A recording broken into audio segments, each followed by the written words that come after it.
नमस्कार साथियों, साकल्य संस्कृतम परिवार में मैं डॉक्टर संगीता परिवाल आप सभी का हार्टली वेलकम करती हूँ।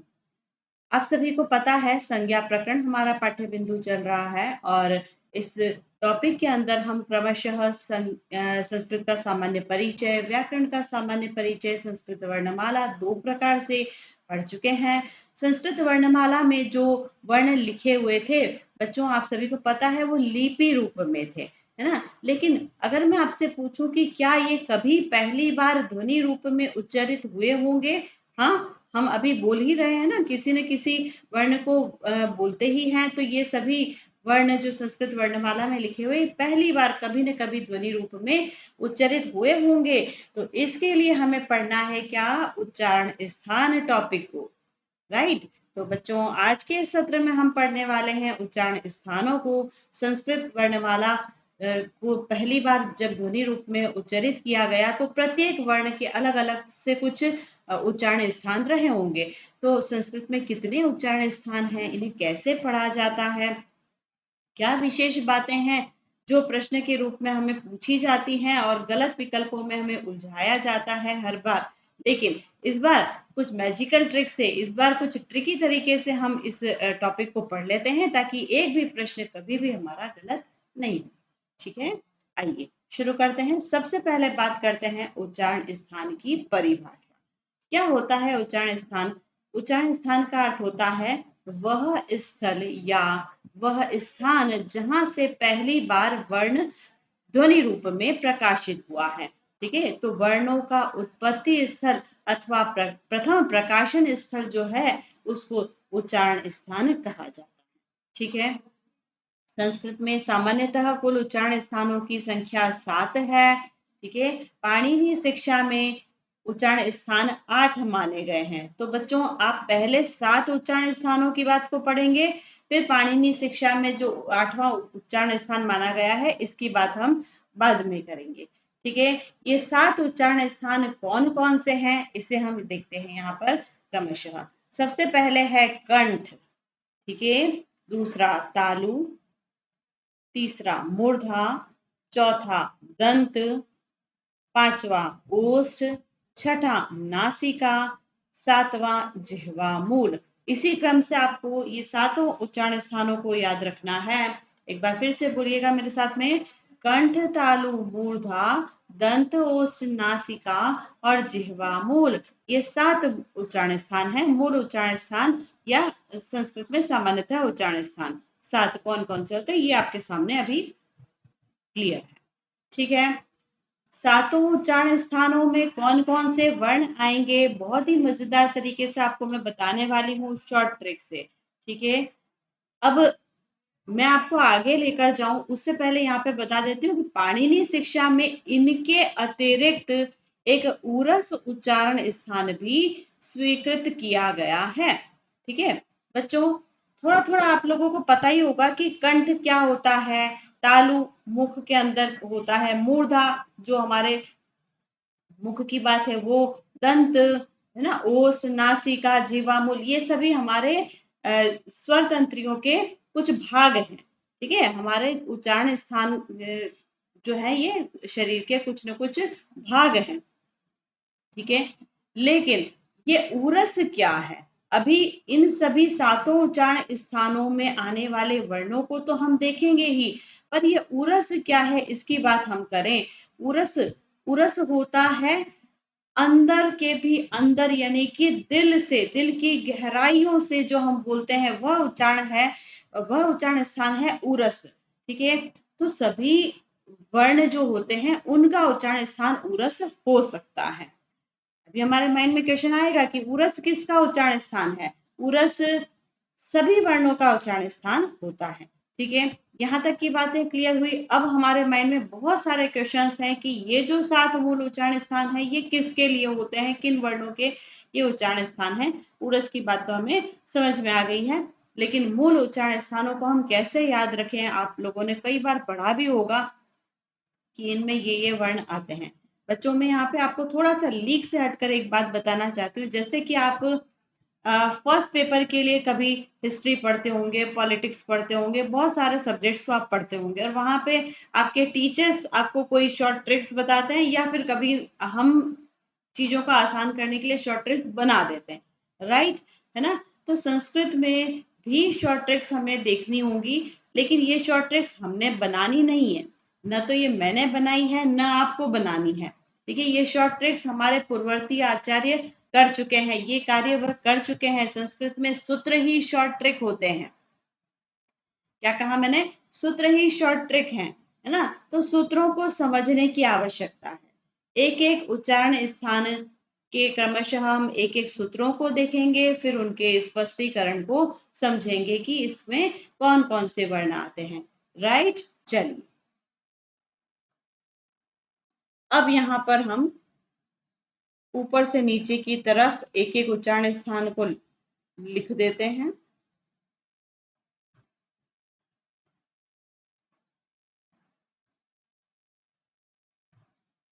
कंठ, तालु, मूर्धा, दंत, ओष्ठ, नासिका और जिह्वा मूल। ठीक है, ये 7 मूल उच्चारण स्थान है। हमें इनके सूत्र यानी कि शॉर्ट ट्रिक्स को सबसे पहले समझना है। क्या क्या इनके शॉर्ट ट्रिक्स हैं, मतलब इनके क्या सूत्र बताए जाते हैं। तो सबसे पहला उच्चारण स्थान है कंठ, जिसका सूत्र है अकुह विसर्जनीयानाम कंठ। अकुह विसर्जनीयानाम कंठ। तात्पर्य क्या है? इस सूत्र में लिखी हुई सभी बातों को यहाँ स्पष्टीकरण में हम देखेंगे। वर्ण में अ का अर्थ है स्वर वर्ण, कु का अर्थ है पूरा क वर्ग। पूरा क वर्ग का मतलब क वर्ग के अंदर आने वाले सभी वर्णों का उच्चारण स्थान कंठ है। ह जो हमारा ऊष्म वाला ह है, विसर्जनीय अर्थात यह विसर्ग का चिन्ह किसी भी वर्ण के साथ यदि लग जाता है तो उसका उच्चारण स्थान भी कंठ हो जाता है। ठीक है, अकुह विसर्जनीया नाम कंठ। सूत्र का स्पष्टीकरण मात्र इतना ही है कि अ स्वर वर्ण, चाहे यह दीर्घ हो या ह्रस्व हो, क वर्ग यानी कि पांचों वर्ण इसके, ह जो ऊष्म वाला ह है, और विसर्जनीय अर्थात किसी भी वर्ण के साथ में विसर्ग का प्रयोग हो जाए तो इन सभी वर्णों का उच्चारण स्थान कौन हो जाता है? कंठ। पहला उच्चारण स्थान पूरा। तालु, तालु उच्चारण स्थान का सूत्र है इचु यशानाम ताल। इचु यशानाम तालु, इस सूत्र का स्पष्टीकरण यदि हम देखें तो हमें पता चलता है ई स्वर वर्ण, चाहे यह ह्रस्व हो या दीर्घ हो। चू का अर्थ है पूरा च वर्ग। य हमारा अंतस्थ वाला य, और श ये वाला। ठीक है, इचु यशानाम तालु, इन सभी वर्णों का उच्चारण स्थान कौन होता है? तालु, मूर्धा। अगला उच्चारण स्थान है मूर्धा। सूत्र देखिएगा, रेटुरषाणाम मूर्धा। ऋटुरषाणाम मूर्धा सूत्र हमें क्या समझाता है कि री स्वर वर्ण, चाहे यह ह्रस्व हो या दीर्घ हो, टू यानी कि पूरा ट वर्ग, र जो हमारे अंतस्थ में र आता है वो, और ये वाला श, इन सभी का उच्चारण स्थान कौन है? मूर्धा। ठीक, इसके बाद आते हैं दंत उच्चारण स्थान पर। इसका सूत्र है ऋतुलसानाम दंता। ऋतुलसानाम दंता, इस सूत्र के स्पष्टीकरण में हम यहाँ पर लिखते हैं री स्वर वर्ण। आप सभी को याद ही होगा री क्या है, संस्कृत में एक स्वर है। तो री, फिर पूरा त वर्ग, ल जो अंतस्थ में आता है वो, और ये वाला स, इन सभी का उच्चारण स्थान कौन है? दंत। ऋतु लसानाम दंता। ओष्ठ, उपूपधमानीयानाम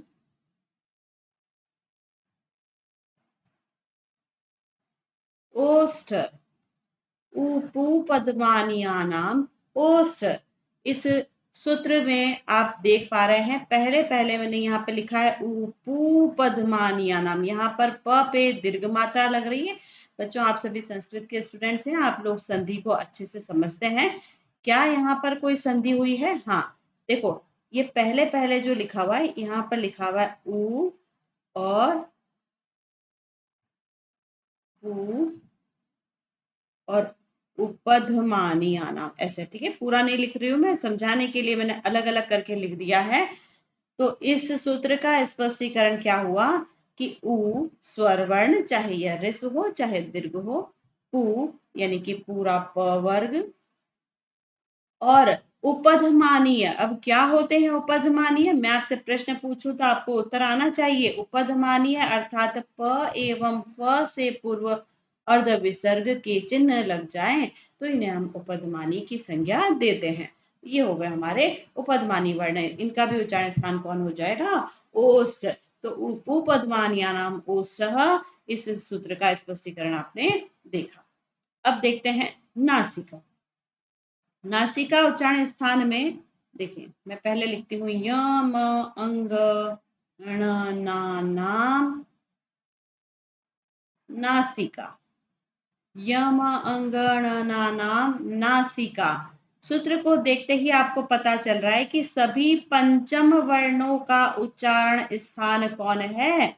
नासिका। पंचम वर्ण यानी कि सभी वर्गों के अंतिम पांचवें वर्ण, जैसे क वर्ग है तो उसका अंग, च वर्ग है तो उसका इय, इस तरीके से। तो इन सभी वर्णों के उच्चारण स्थान कौन है? नासिका। राइट। नासिका उच्चारण स्थान में बच्चों ध्यान दीजिए, एक सूत्र और आता है, वो भी मैं यहाँ पे लिख रही हूँ, अनुस्वारस्य नासिका च। अनुस्वारस्य नासिका च। तो इसका तात्पर्य क्या हुआ कि अनुस्वार वर्णों का उच्चारण स्थान नासिका होता है। ठीक है, किसी भी वर्ण के साथ में अनुस्वार का चिन्ह लग गया तो वह नासिका से उच्चरित होगा। सिंपल। यहाँ तक बात अच्छे से समझ में आ गई। अब आते हैं अंतिम उच्चारण स्थान जिह्वा मूल पर। इसका सूत्र है जिह्वा मूलीयस्य। बहुत सिंपल है। जिह्वा मूलीयस्य जिह्वा मूलम। जिह्वामूलीयस्य जिह्वामूलम, अर्थात जिह्वामूलीय वर्णों का उच्चारण स्थान जिह्वामूल हो जाएगा। क्या होते हैं जिह्वामूलीय? क एवं ख से पूर्व अर्ध विसर्ग के चिन्ह। तो ये हो गए हमारे जिह्वामूलीय वर्ण, जो जिह्वामूल उच्चारण स्थान से उच्चरित किए जाएंगे। आगे बात समझ में? बच्चों, ये तालिका अभी आपको टाइप्ड मैटर में मिल जाएगी। मैंने सिर्फ आपको इसलिए लिखकर समझाया है ताकि आप भी अनुकरण करके स्वयं लिखकर अभ्यास करें। ठीक है, चीजों को जितना आप लिखकर याद करोगे उतना अच्छे से याद हो जाएंगी। कंठ से लेकर जिह्वा मूल तक सभी सातों उच्चारण स्थानों को हम मूल उच्चारण स्थान कहते हैं।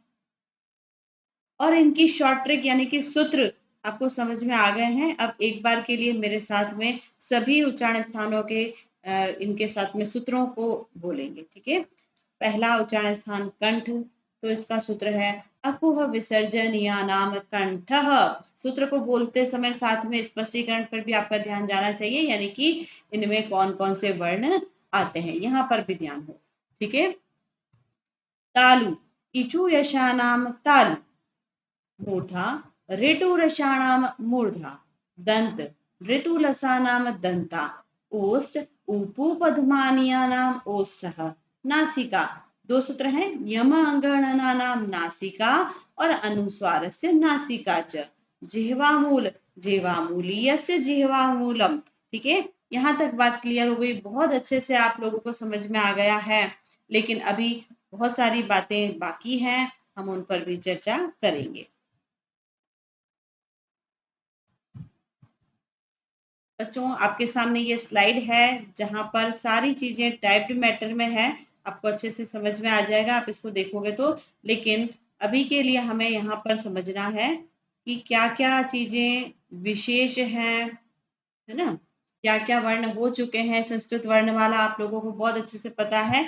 अब हम यहाँ पर देखते हैं कि हमने कौन कौन से वर्णों के उच्चारण स्थान देख लिए। जैसे पहले है हमारा ये अ, ठीक है। ये दिख रहा है आपको ई, ये है उ, ये है री और ये है री। मीन्स ह्रस्व स्वर हमारे हो चुके, ह्रस्व स्वर हो गए। जो हो गए हैं मैं उनको लिख करके टिक लगा रही हूँ ताकि हमें पता चले कि ये हो चुके। ठीक है। इसके बाद देखें क, च, ट, त एवं प मीन्स हमारे वर्गीय वर्ण या जिन्हें हम स्पर्श उदित भी कहते हैं, ये वर्ण भी यहाँ पर हो चुके, मतलब इनके उच्चारण स्थान भी हमने देख लिए। ठीक।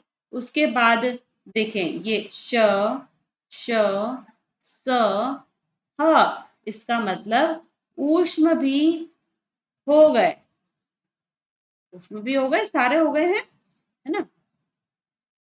ये य, र, ल और इनके साथ वाला एक वर्ण मुझे यहाँ पे दिख नहीं रहा है, मैंने पूरी जगह पर सर्च कर लिया, आप भी ढूंढ लीजिए, नहीं दिख रहा है। मतलब अंतस्थ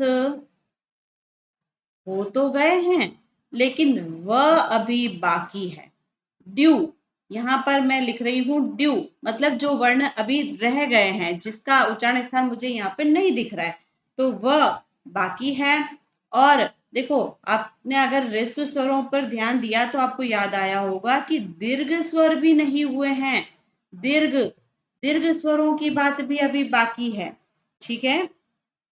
वर्गीय वर्ण हो गए हमारे। फिर देखो यहाँ पर पंचम वर्ण है, ठीक है, ये हो गया।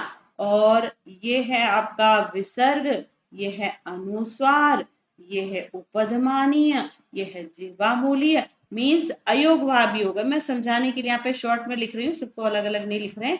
अयोगवाह भी हमारे हो गए। ठीक है। अब एक बार वापस से आप देख लो कि कोई वर्ण छूटा तो नहीं, हमने सब अच्छे से देख लिया है ना। ऋस्व स्वर हो गए, दीर्घ बाकी है, वर्गीय वर्ण हो गए हैं, ऊष्म हो गए हैं, अंतस्थ हो गए हैं, लेकिन वह बाकी है, तो जो बाकी है वो मैंने अलग लिखे हैं। ठीक है। अयोगवाह हो चुके हैं। आ गई बात समझ में। स्लाइड का स्क्रीनशॉट लेना चाह रहे हैं तो ले लीजिए फटाफट से, फिर मैं आगे आपको लेकर जाती हूँ। बहुत सारी बातें अभी हमें सीखनी है कि इस स्लाइड पर आप देख रहे हैं 7 मूल उच्चारण स्थान और इनसे बोले जाने वाले वर्ण। ठीक है। तो अभी हमें ये समझ में आना चाहिए कि जिन वर्णों को हम यहाँ देख चुके हैं उनके लिए एक एक उच्चारण स्थान है, लेकिन जो वर्ण अभी बाकी हैं, ड्यू चल रहे हैं, है ना, जैसे कि व, जैसे कि हमारे दीर्घ स्वर, उनको बोलने के लिए एक उच्चारण स्थान सफिशिएंट नहीं है। राइट। आ रही बात समझ में। तो इसके लिए हमें क्या करना पड़ेगा, कुछ नई बातें देखनी पड़ेंगी। तो आइए समझते हैं कि कौन कौन से वर्ण हमारे बाकी रह गए। सबसे पहले मैं लिख देती हूँ दीर्घ स्वरों को, ए आई साथ में लिख रही हूँ, ओ औ इनको भी साथ में लिख रही हूँ, और व। ठीक है।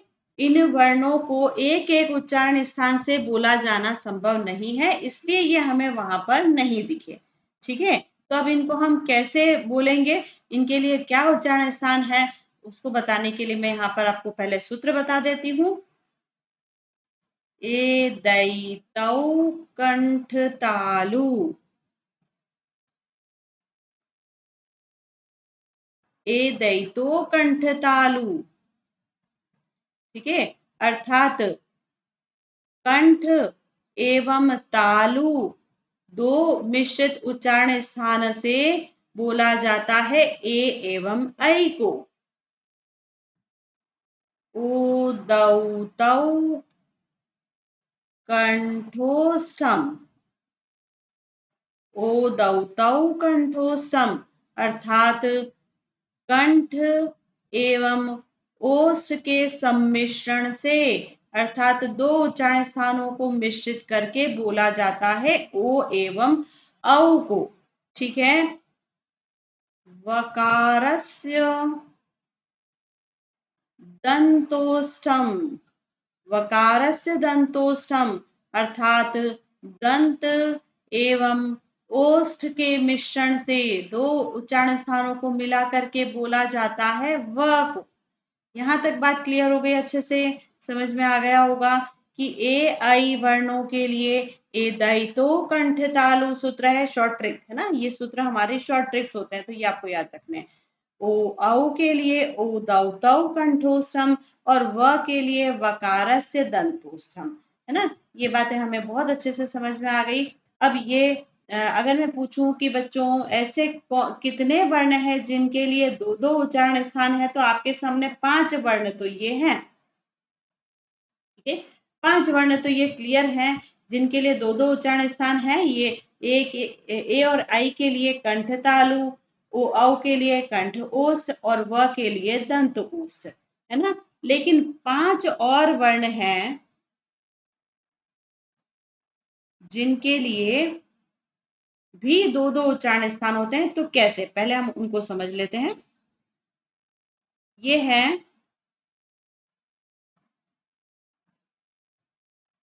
य, म, ग, ण, न, ये सभी 5 वर्ण जिनके लिए दो दो उच्चारण स्थान होते हैं।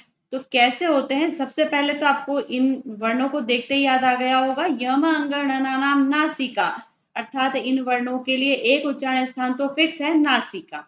ठीक है बच्चों, ध्यान से मेरी बात को सुनेंगे कि इन सभी वर्णों के लिए एक उच्चारण स्थान नासिका है। नासिका वाले उच्चारण स्थान में हमने सूत्र में देखा था। ठीक है, तो मैं यहाँ पे ये डू वाला साइन लगा देती हूँ, जिससे आपको समझ में आ जाएगा इन सभी के लिए नासिका उच्चारण स्थान निश्चित है। ठीक है, साथ ही यहाँ एक एक उच्चारण स्थान इनका और होता है। वो कैसे, कि अगर मैं पूछूं कि ये पंचम वर्ण है, आप कहोगे हाँ, और मैं पूछूं कि क्या ये वर्गीय वर्ण है, तो भी आप कहोगे हाँ, ये वर्गीय वर्ण भी है बच्चों। ये सभी पांचों वर्ग जो हमारे कचट तप है उनके पंचम वर्ण हैं, तो ये वहां भी काउंट होंगे। मीन्स इनके अपने अपने वर्गों के साथ उच्चारण स्थान भी निश्चित हैं। ठीक है, जैसे य है तो ये च वर्ग का उच्चारण, च वर्ग का वर्ण है, तो च वर्ग का उच्चारण स्थान इसका भी होगा। मीन्स य के लिए तालु भी उच्चारण स्थान माना जाता है। म, ओष्ठ, अंग, कंठ, ण, मूर्धा। अब ये कैसे हो रहे हैं, ये आपको उच्चारण स्थान याद है, आप समझ पा रहे होंगे। न, दंत। ठीक है, तो 5 ये वर्ण और हो गए। अब अगर आपसे पूछा जाए कि बताइए ऐसे कितने वर्ण हैं जिनके लिए दो दो उच्चारण स्थान निर्धारित हैं, आप बता देंगे 5 ये वाले और 5 ये वाले, तो दोनों मिलाकर कितने हो गए, 10। आपका उत्तर क्या होगा, 10। 10 वर्ण ऐसे हैं जिनके लिए दो दो उच्चारण स्थान होते हैं। तो यहाँ तक सारी बातें आपको अच्छे से समझ में आ गई होंगी। अब देखो ये है आपकी तालिका, इसमें आप देख सकते हैं कि जो मूल उच्चारण स्थान है ये कंठ, तालु, मूर्धा, दंत, ओष्ठ, नासिका और जिह्वा मूल, ये 7 तो आपको दिख रहे हैं। और इसके बाद मिश्रित वाले कंठ तालु, कंठ ओष्ठ, दंत ओष्ठ। ठीक है, तो मूल धन मिश्रित उच्चारण स्थानों की संख्या 10। हो गई बात समझ, आ गई बात समझ में। तो ये इनके सूत्र हैं और ये इनके स्पष्टीकरण हैं, यहाँ तक हम कर चुके। और ये भी मैंने आपको समझाया है कि 10 वर्णों के दो दो उच्चारण स्थान निर्धारित हैं, दो दो उच्चारण स्थान है। ये कौन कौन से हैं, ये भी यहाँ पर आपको पूरा अच्छे से समझ में आ जाएगा। ठीक है, तो बच्चों सभी वर्णों के उच्चारण स्थान हमारे हो चुके। अब मैं आपको वापस लेकर जाती हूँ फर्स्ट स्लाइड पे, जहां पे हमने देखा था कि मूल उच्चारण स्थान धन एक उच्चारण स्थान जो उरस उच्चारण स्थान पाणिनि शिक्षा में परिगणित है। तो ये हो गए हमारे 7 उच्चारण स्थान जिनके वर्ण आप बहुत अच्छे से देख चुके हैं। इनमें कौन कौन से वर्ण आते हैं ये आपको पता चल गया।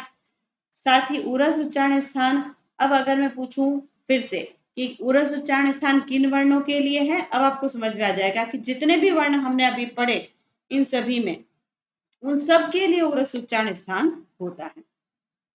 ठीक है, तो ये हो गए हमारे उच्चारण स्थान कंप्लीट। इन उच्चारण स्थानों को आप कैसे प्रश्न रूप में देख पाएंगे, कौन कौन से प्रश्न आपको घुमा सकते हैं, विकल्प में आपको उलझाया जा सकता है, इस सब का अभ्यास करेंगे हम अगले सत्र में बहुत मजेदार तरीके से। चलिए, तो मिलते हैं। Till then take care, goodbye, have a nice day, thank you so much.